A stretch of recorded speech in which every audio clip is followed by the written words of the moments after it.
Hi all, this week a group of passionate parents, families, friends and children attended the Civic Centre to raise their concerns around the funding of additional learning needs provision in our schools. It was great to meet some of them to talk about how this affects them and what challenges they face. I want to reassure you all that we are listening and we are planning to hold regular engagement sessions with schools, parents and carers to ensure that we continue to do so. I'm here today at Hope Pantry to talk to you about some of the amazing food pantries and food banks operating in our communities.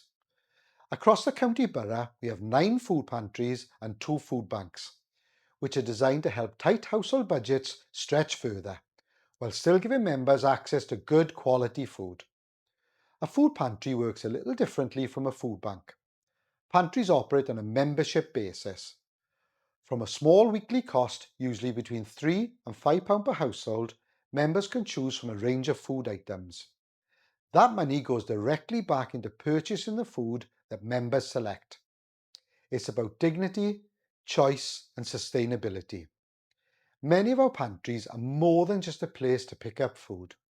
They act as warm hubs, safe, welcoming spaces where people can connect, access support and be signposted to other services.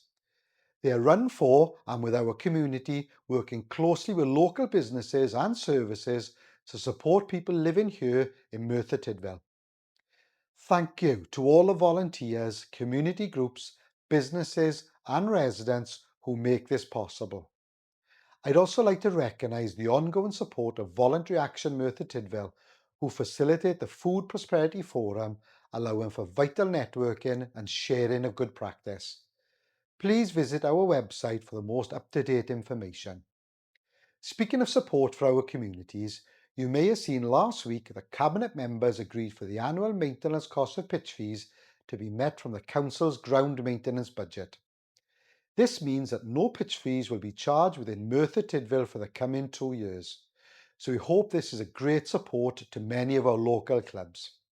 Finally, this week I've written to the Chair and Chief Executive of Cwm Morgannwg University Health Board on behalf of all councillors to express our sincere disappointment in the potential decision to close the specialist palliative care unit at Ysbyty Cwm Cynon. We believe there are substantial risks associated with the removal of the local SPC inpatient provision and strongly urge them to reconsider this decision. That's all from me this week. Take care, have a great weekend. Diolch.